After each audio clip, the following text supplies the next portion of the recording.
Toya layang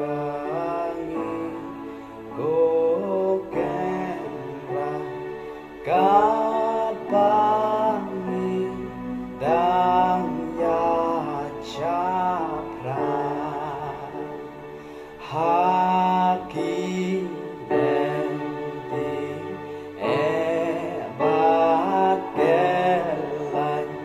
kibangi ya kendula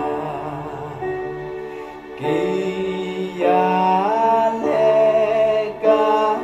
dobat mensim mentai la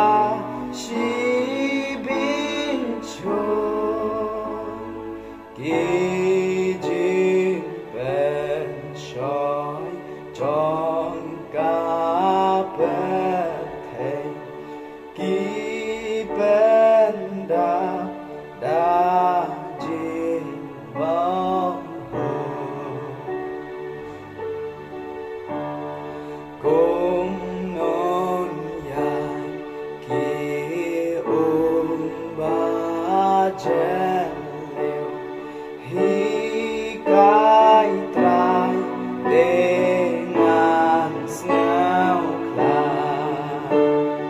haki chim apelung jong ke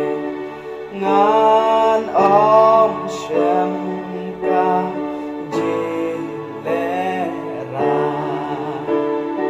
ai ngan komin shapi lumba ki badon sha shi